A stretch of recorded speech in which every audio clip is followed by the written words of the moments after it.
Everyone, good morning. আর সবাইকে জানাই শুভ নবমীর অনেক অনেক শুভেচ্ছা আর অভিনন্দন। তো এখন বাজে হচ্ছে 10টা বেজে গেছে। আমি রেডিও হয়ে গেছি, এখন যাব হচ্ছে মন্দিরে, একবার রাউন্ড দিয়ে আসি। দেখি অলরেডি সব কিছু এখানে হয়ে গেছে, আমি জানি আমার ঘুম থেকে উঠতে অনেকটা দেরি হয়ে গেছিলো।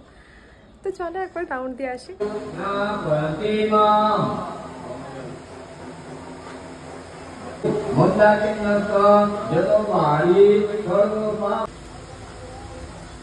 সৃজন সার্বজনীন পুজো কমিটির পক্ষ থেকে সুধীর কলোনিবাসীকে জানাই শুভ মহানবমীর আন্তরিক প্রীতির শুভেচ্ছা ও অভিনন্দন। আমাদের মায়ের মহানবমীর পুজো আরম্ভ হয়ে গেছে। যারা যারা মহানবমীর পুষ্পাঞ্জলি দিতে ইচ্ছুক তারা অতি সত্বর আমাদের পুজো মণ্ডপে চলে আসুন। নবমীর পুজো শেষ। নবমীর সকালে আর কোনো রকম কিছু ভিডিও বানানো হয়নি। পুজো যতক্ষণ হচ্ছিল ততক্ষণ তো আমি মন্দিরে ছিলাম। তারপর বাড়িতে এসে খাওয়া দাওয়া করে রেস্ট নিয়ে সন্ধেবেলা আবার আমরা বেরিয়ে পড়লাম। আজকে আমরা 3 জনে বেরোচ্ছি। আমি, মনা যে আমার খুব কাছের একটা বান্ধবী, আর সাথে রয়েছে দীপ যে আমার ফ্রেন্ড কাম ব্রাদার। তোমরা সবাই মোটামুটি এদের দুজনকেই চেনো, যারা মোটামুটি আমার সব ব্লগই দেখো। এরকম একটু আনন্দ করতে করতে আর পাগলামি করতে করতে আমরা এখন পৌঁছে গেছি শঙ্করপুর, যেখানে ঢোকার পরেই আমাদের স্টার্ট হয়ে গেল বৃষ্টি। কি আর করা যাবে বলো, বৃষ্টিটাকে অত মানলে হবে না। দুর্গাপুজোর সময় ভালো মতো এনজয় করে নিতে হবে, যাতে পরে আফসোস না হয় যে ইস দুর্গাপুজোর সময়টা ঘরে বসে কাটিয়ে দিলাম। কিন্তু যদিও বা খুব বেশি যদি বৃষ্টি হতো তাহলে আমাদেরকে কোথাও না কোথাও হোল্ড করতেই হতো। ভগবান সাথ দিয়ে দিয়েছে যে খুব একটা বৃষ্টি হয়নি, 2-1 ফোঁটা বৃষ্টি হয়ে বৃষ্টিটা বন্ধ হয়ে গেছিল। তারপর যথারীতি লাইনে দাঁড়িয়ে আমরা ভেতর অবধি গেলাম। এত সুন্দর ফিনিশিং দিয়েছে প্যান্ডেলটা যে তোমাদের কি বলবো। তোমরা তো মনে হয় সবাই গেছো শঙ্করপুর, যারা দুর্গাপুরবাসী তারা তো নিশ্চয়ই এখান থেকে ঘুরে এসছো। আর অনিমা ডেকোরেটরস তো এবারে কাঁপিয়ে দিয়েছে, আগের বছরও যদিও বা কাঁপিয়েছিল। তোমরা কি কেউ লক্ষ্য করেছো আমার আগে যিনি দাঁড়িয়েছিলেন তিনি করছিলেন ফ্রন্ট ক্যামেরায় ভিডিও, আর আমার ভিডিওটা তো পুরো ক্লিয়ার চলে এসছে ওনার ফোনে। তবে আগের বছর শঙ্করপুরে এসে যে পরিমাণ ভিড়টা পেয়েছিলাম এবছর সেই পরিমাণ ভিড় কিন্তু আমি পাইনি। দেন বাইরে এসে আমরা বেশ কয়েকটা ছবি তুলে নিয়েছিলাম। এদিকে মনা তুলছিল দ্বীপের ফটো, আর এত সুন্দর সুন্দর ফটোগুলো তুলেছে যে হয় মাথা বাদ দিয়ে দিচ্ছিল, না হলে পা, আর যদি দুটোই থাকছিল তাহলে ছবিটাই ব্লার। তবে যদিও বা দীঘার মন্দিরটা আমার দেখতে যাওয়া হয়নি, তবে ফটো বা ভিডিওসে যেটা দেখেছি একদম সেম টু সেম তুলে ধরেছে এখানে। তারপর ওখান থেকে বেরিয়ে আমরা চলে এসেছি সেক্টর 2C। আমরা যখন ঢুকছিলাম তখন এত সুন্দর একটা গান বাজছিল। তোমরা কি কেউ আমার লিপ রিড করে বলতে পারবে যে এখন আমি কি গানটা গাইছিলাম, মানে এখানে কি গান হচ্ছিল? এদিকে মনার নজর পড়েছে পুতুলের দিকে, ও ওই পুতুলগুলো কিনবো বলছিল।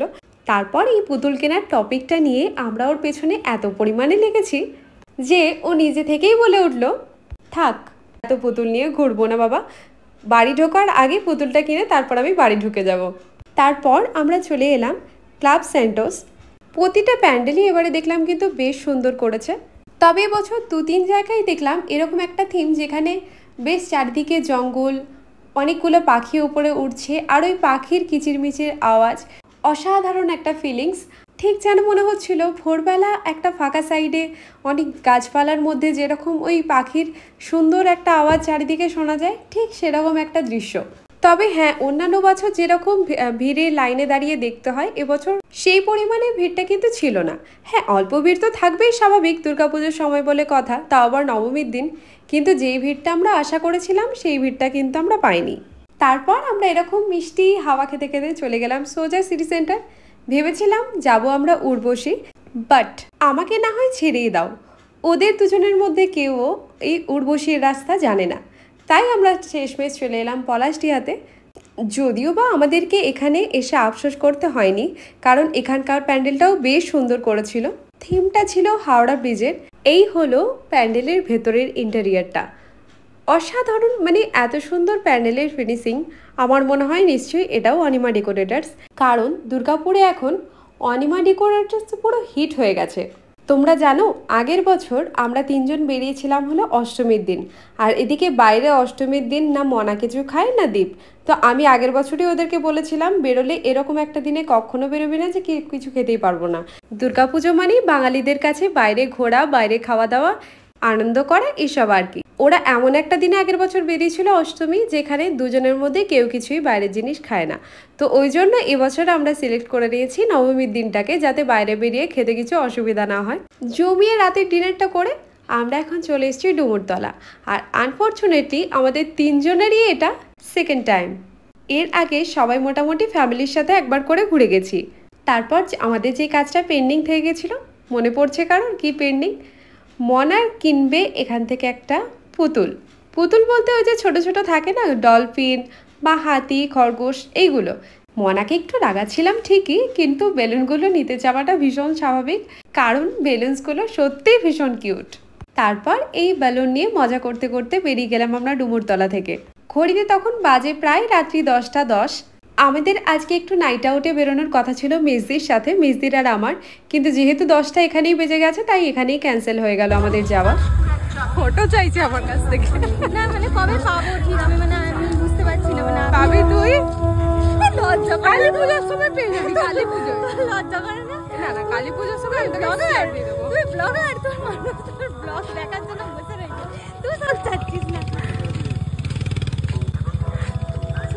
না কালী পুজোর আগে আমি তোকে শেয়ার দিয়ে দেবো। তো আমার নবমীটা কাটলো ঠিক এইভাবে। তোমাদের পুজো কেমন কেটেছে আমাকে অবশ্যই জানিও। তো টাটা, ভিডিওটা আমি এখানেই শেষ করছি। তোমাদের সাথে দেখা হচ্ছে খুব তাড়াতাড়ি নেক্সট একটা ভিডিওতে। ততক্ষণ টাটা, সবাই ভালো থাকবেন, সুস্থ থাকবেন, সাথেই অপরকেও ভালো রাখার চেষ্টা করবেন।